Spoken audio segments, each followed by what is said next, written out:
Hey everyone, welcome back to my YouTube channel. Today we're diving into two of 2025's biggest prequel releases, and they have completely captivated me. We're going to talk about Sunrise on the Reaping by Suzanne Collins and Wings of Starlight by Alison Saft. As someone who grew up loving the Hunger Games series and the magical world of Tinkerbell movies, I was so excited for these prequels. And it was like reuniting with old friends, and I read them at the same month, and I actually ordered them together here in Brazil, and so I was so excited. But after I devoured them, I couldn't help but notice some similarities between them. They are both prequels and they both tap into nostalgia, as they should, but they had such unique and compelling ways of showing that, and so I just wanted to share my thoughts with you guys about that. Before we begin, a quick spoiler warning. I'm not going to get too deep into the plots, but I will occasionally drop some spoilers, so consider yourself warned, okay? So let's talk about the nostalgia factor of both of these books. So Sunrise on the Reaping takes us back to Pan Am, and we're going to be exploring haymitch Abernathy's backstory. Something that fans wanted since reading Catching Fire, when Katniss actually watched his games. But things were a bit blurry, and now we know that they edited a lot out of his games, and so it was just to clarify what happened with his past, his sad backstory basically. Meanwhile, Wings of Starlight actually will revisit Disney Tinkerbell cinematic universe. Although it's a book, there are other Tinkerbell books, but they actually are about another universe. So the books came first and they adapt to the movies, and they changed a lot of the canon. And so we're going to be exploring Queen Clarion and Lord Milori from Secret of the Wings, that it's the fourth Tinkerbell movie, and their romance, their doom romance. So similarities, they both actually rely on establishing lore on undeveloped characters. And so Sunrise on the Reaping will be talking about haymitch's trauma and rebellion, and Wings will flesh out like more of the Queen Clarion's leadership struggles and what really happened between her and Lord Milori. But here's the catch, okay? Some critics argued after reading that Sunrise overuses cameos like Katniss' parents and other characters I won't be mentioning because it's a spoiler, but they talked about like it felt like cheap fan service, okay? And Wings of Starlight also got a lot of praise from old fans like myself, but I really felt like it faced a lot of pacing issues early on, and it was the beginning was very boring.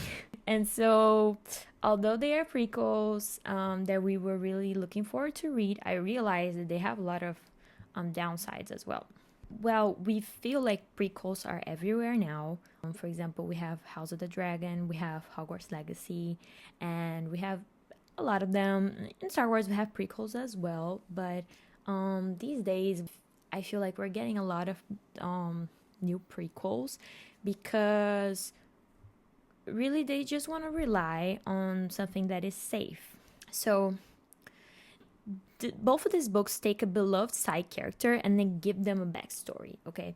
And so that's very safe and that's very fun for us fans that want to learn more about them. So it's a safe investment for studios that already have a built-in fan base. I do believe that Disney wanted to invest in the romantasy genre that is trending right now. And they were like, wow, we actually have a story to explore that it's about fairies and romance, ACOTAR. It was just something that was just there for them to explore. And they were like, oh, that's actually trending right now with romantasy and all of that. And so I think it was a very smart strategy of them. And so the prequels, they can expand lore without risking a bad sequel as well, because it's something that happened before. And so I think it feels like safer for studios.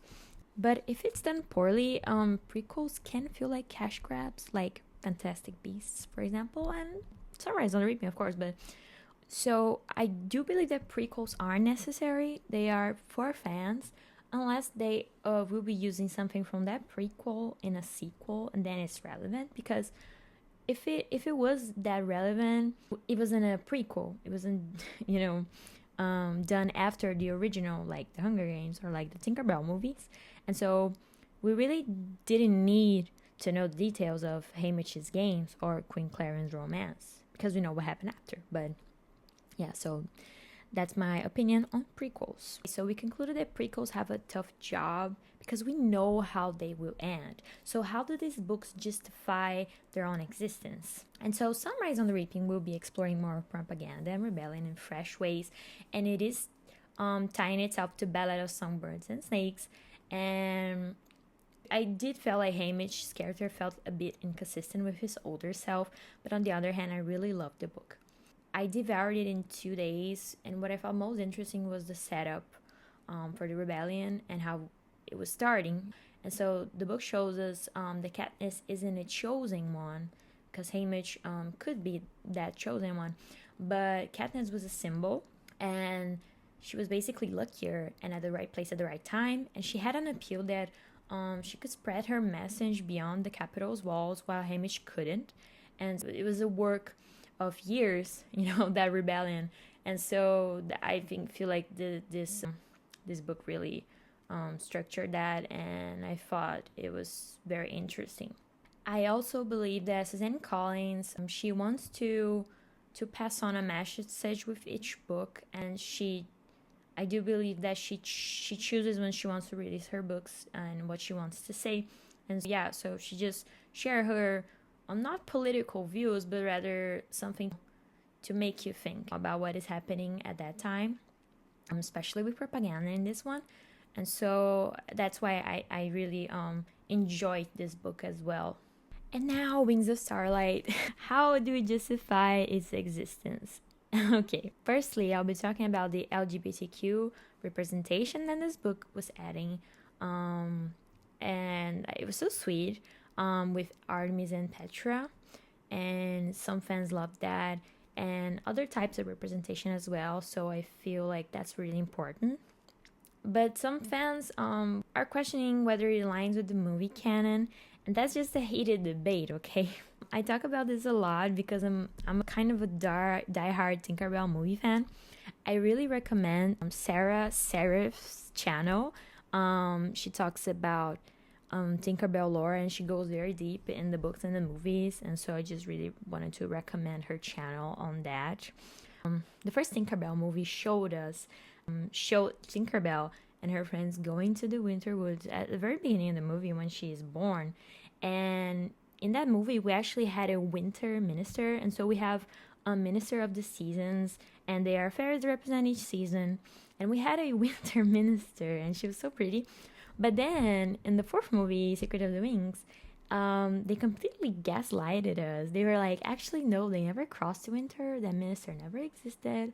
And so because of the plot, it's about the prohibition to go into winter, and her sister and her getting like prohibited to see each other. But I do love the movie. But as a kid, I was so confused. I was like, how can Disney get this wrong? They did the first movie, but it was on purpose. They probably thought that we weren't going to notice, but it was very noticeable. So this book, while it expands the world, it also leaves me with a ton of questions. Winter was, in fact, more separated from the other warm seasons before in this book than before the movie. And they actually did not interact at all, it seems, and which is insane to me because they are very important fairies. They take care of a whole season, and so I don't know. It was just weird to me.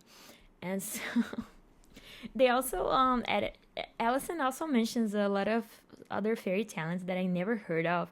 Overall, in spite of the weird pacing and those details that I mentioned, I really enjoyed this book because it was very sweet romance. I think she got Lord Milori so right. He's broody and serious, but he's also so sweet and gentle, and he's just a perfect man, basically.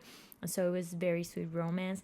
Clarion was good, Petra was awesome, Artemis too, and Queen Elvina, and she's an antagonist, but she's not a villain. So it was interesting to see another type of queen. Another similarity that I noticed on these books is that they both talk about mentors. And so from the original franchises, and haymitch is literally a mentor for Katniss, and Queen Clarion is also a mentor in a way to Tinkerbell. They are parental figures. haymitch is a father figure to Katniss, and I do feel like Clarion is a mother figure to all fairies, because when Tinkerbell was born, the queen is there, like guiding her and stuff. And so yeah, and they both also had heartbreaking romances, you know, and we knew what was going to happen because they both had doomed romances, and we know that because in the future we see that haymitch is all alone and he doesn't even have a family, and it's so sad. And Clarion, we also know that she was separated from Milori. It was so interesting learning that haymitch was actually a sweet boy, like so sweet and caring, and that Clarion is born from falling stars. That fairies, they are born from the first life of a baby, but the queen talent fairy is from a falling star, and I love that. I thought it was so smart of Alice, and I don't know if it was her or so someone at Disney that canonized that, but I really like that. Those details add a lot to their characters when we rewatch the originals, of course, and so I just love that.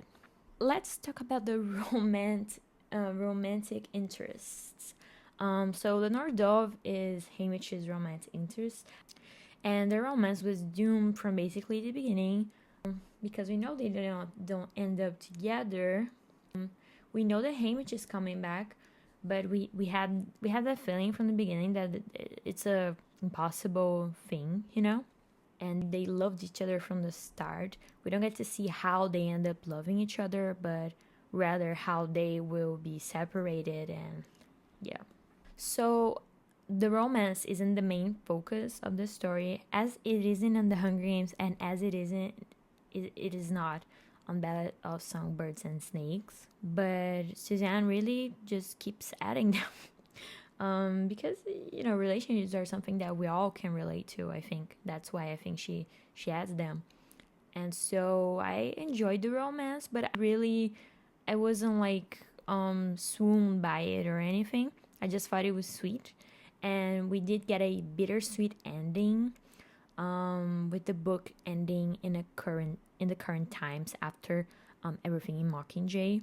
And so I like that because it's just a sad book, and then we end with a bittersweet ending, with him talking to like a ghost or vision of her or whatever. So yeah, it was sweet.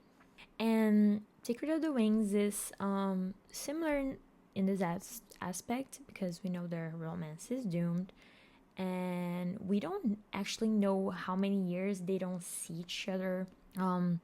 Like, is it a few years later, 100 years later?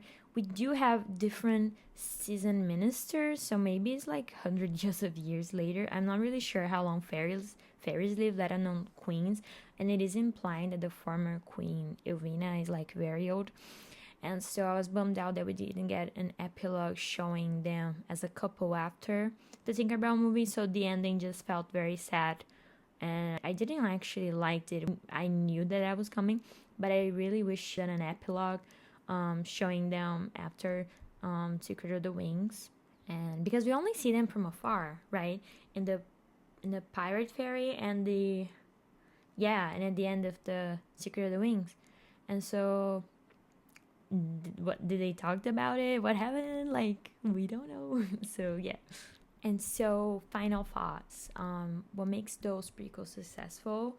They don't rely on nostalgia. They also enhance our understanding of these characters. And, were they necessary? I don't think so. We did not need that information, but it was nice, to know. These interactions now carry an additional emotional weight for me.